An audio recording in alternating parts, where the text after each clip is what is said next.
Hello दोस्तों, देखो half yearly के दो सवाल आपकी बुक के बचे हुए हैं, ठीक है ना। उनको भी हम लोग डिस्कस कर लेते हैं और एक ही वीडियो में दोनों सवाल आपको करा दूंगा, ठीक है ना। देखो छोटी वीडियो इसलिए बनाने लगा कि बड़ी वीडियो उतना कोई देखता नहीं है, ठीक है ना। देखो इस सवाल को देखो, आपका सवाल थोड़ा लेंदी होगा, इसका कैलकुलेशन पूरा देखना तो समझ में आएगा, ठीक है ना। जल्दी करना कोई बहुत बड़ी चीज नहीं है, समझ में आना बड़ी चीज है, ठीक है ना। जल्दी करना आपका काम है, समझाना मेरा काम है, ठीक है ना। देखो इस सवाल को 16,000 की धनराशि को 2 वर्ष के लिए 20% चक्रवृद्धि ब्याज दर पर उधार दिया जाता है, ठीक है ना। तो पहले आपकी जो ब्याज है आपकी वार्षिक है, ठीक है ना। बाद में क्या कह रहा है कि अगर ब्याज आपकी अर्धवार्षिक रूप से चक्रवृद्धि हो तो x रुपए आपको अधिक मिलते हैं, तो x की वैल्यू आपको बतानी है, ठीक है ना। जहां भी आपको अधिक या कम लिखा हुआ मिले, इसका मतलब आपसे अंतर ही पूछ रहा है, ठीक है ना। तो देखो आपको क्या करना है, पहले आपका जो रेट है आपका वार्षिक है, ईयरली है, और बाद में जो है आपका हाफ ईयरली है, अर्धवार्षिक, ठीक है ना। आपको करना क्या है, इस सवाल में दोनों के लिए टोटल रेट निकालना है और उनके बीच का अंतर निकालना है आपको, ठीक है ना। तो देखो पहले हम लोग क्या करते हैं, ईयरली के लिए सॉल्व कर लेते हैं वार्षिक के लिए, ठीक है ना। तो समय कितना है आपका, 2 वर्ष है, और रेट कितना है आपका 20%, ठीक है ना।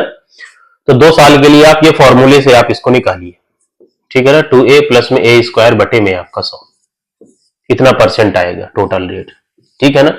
a की वैल्यू कितनी है आपकी 20, तो 20 रखिए, तो कितना हो गया 20 दूनी आपका 40, प्लस में 20 का स्क्वायर कितना हो गया 400, और बटे में आपका 100, ठीक है।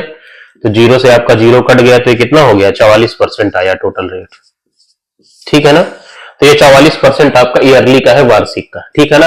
हाफ ईयरली का आप देखिए, हाफ ईयरली में क्या होता है, रेट आधा कर देते हैं हम, तो 20% का आधा कितना होगा 10%, ठीक है ना। और समय को हम लोग 2 गुना कर देंगे, तो 2 वर्ष की जगह कितना हो जाएगा 4, ठीक है। अब देखो 4 वर्ष के लिए आपको रेट निकालना है। देखो ऐसे सवालों को आप जल्दी तभी कर सकते हैं जब कुछ चीजें आपको याद होंगी। जैसे आपको 10% का 3 साल के लिए जो टोटल रेट आता है आपका, ये आपको याद होना चाहिए, 33.1% आता है, ठीक है ना। तो अगर 3 साल का रेट आपको ये पता है, चौथे साल के लिए क्या है आपका 10% है, ठीक है ना। तो आप ये वाला फॉर्मूला लगा के इसको टोटल रेट निकाल लीजिए 4 साल का, a प्लस बी बटे में ए बी बटे में आपका 100%, ठीक है। तो देखो ये कितना हो जाएगा, जब इसको ऐड करोगे तो कितना होगा 43 में आपका 1, प्लस में इसको मल्टीप्लाई करोगे तो कितना होगा 331 बटे में आपका 100, इतना परसेंट आपका बनेगा। तो ये कितना हो जाएगा, देखो 43 में आपका 1, प्लस में 3.31, तो ये कितना आया 46.41% आया, ठीक है ना। तो देखो वार्षिक के लिए आपका 44% आपको मिलेगा, ठीक है ना ब्याज, और अर्धवार्षिक में आपको 46.41% मिलेगा। तो इनके बीच में अंतर कितना है 2.41% का, वही आपको बताना है, ठीक है ना। तो आपका जो प्रिंसिपल है मूलधन है 16,000, उसका 2.41% निकाल दीजिए, आपका आंसर आ जाएगा, ठीक है ना। तो 16,000 का 2.41%, 2.41 बटे में आपका 100, ठीक है। जीरो से आपका जीरो कट गया, ये कितना आएगा 16 21 16 की 6 हासिल आए 1, 16 चौको 64 और 1 65 की 5 हासिल आए 6, 16 दूनी 32 और 6 38, और एक जीरो भी है और 2 अंक के पहले दशमलव है। तो आंसर क्या है आपका 385.60 आपका आंसर हो जाएगा, ठीक है ना। ये एकदम एग्जैक्ट आंसर है, 385.6 आपका आंसर आएगा, ठीक है ना। एक सवाल और बचा है, उसको भी मैं आपको करा देता हूं, ठीक है। देखो इस सवाल को देखो, ये भी आपका बिल्कुल आपका सिमिलर सवाल है, कुछ भी नया नहीं है, ठीक है ना। देखो इसमें क्या बोल रहा है कि श्रीमती गुप्ता ने अर्धवार्षिक रूप से चक्रवृद्धि होने वाली 8% वार्षिक चक्रवृद्धि ब्याज की दर पर 50,000 का निवेश 1 वर्ष के लिए जमा किया, तो अवधि पूरी होने पर आपको कितनी राशि मिलेगी ये आपको बताना है, ठीक है ना। तो अर्धवार्षिक में क्या होगा, रेट आप आधा कर दीजिए, तो 8% का आधा कितना हो गया आपका 4%, ठीक है ना। और समय को आप 2 गुना कर दीजिए, तो 1 वर्ष की जगह कितना हो जाएगा 2, ठीक है।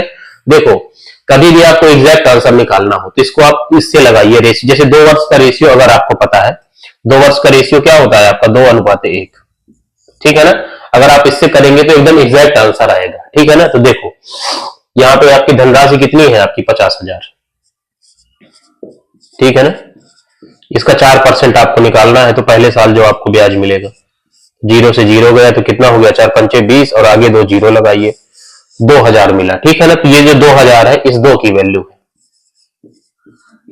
ठीक है ना। अब इस 1 की वैल्यू के लिए जो 2,000 आया है, इसका 4% आपको निकालना है, इसका 4% आप निकालिए, जीरो से जीरो गया तो कितना हो गया, 20 चौको 80। ठीक है ना, तो एक की वैल्यू कितनी आ गई आपकी 80। ठीक है, अब इसको आप क्या करिए, गुणा कर दीजिए तो कितना हो गया, 20 दूनी आपका 40 हो गया और 2 जीरो प्लस में आपका 80। ठीक है ना, तो ये कितना आ गया देखो आपका, ये 40 80 आया। ठीक है ना, तो ये आपका ब्याज आया है इतना 2 साल में, आपको ब्याज मिलेगा 4080। ठीक है ना, पूरी राशि आपको बतानी है तो इसमें आपको जो प्रिंसिपल है आपका वो आपको ऐड करना पड़ेगा, तो इसमें आप 50,000 ऐड कर दीजिए। ठीक है ना, तो ये कितना हो गया, 54080। ठीक है ना, तो 54,080 आपका आंसर हो जाएगा। ठीक है ना, तो देखो हाफ ईयरली से रिलेटेड जितने भी सवाल थे वो मैंने 1 बाय 1 आपको डिस्कस करा दिए हैं। ठीक है ना, अब हम लोग जो है नेक्स्ट टाइप के सवाल जो है वो मैं पिक करूंगा और एक ही वीडियो में मैं आपको, मतलब एक वीडियो में दो दो तीन तीन सवाल, जैसे बड़े वीडियो उतने कोई देखता नहीं इसलिए बड़ी वीडियो में बनाता नहीं, छोटी छोटी वीडियो इसलिए बनाता हूँ। ठीक है ना, तो हाफ ईयरली की कहानी अब खत्म हो चुकी है। ठीक है ना, अब हम लोग जो नया वीडियो बनाएंगे उसमें नए टाइप के सवाल आपको कराएंगे। ठीक है ना, तो आज के लिए इतना काफी है। नमस्ते, जय हिंद।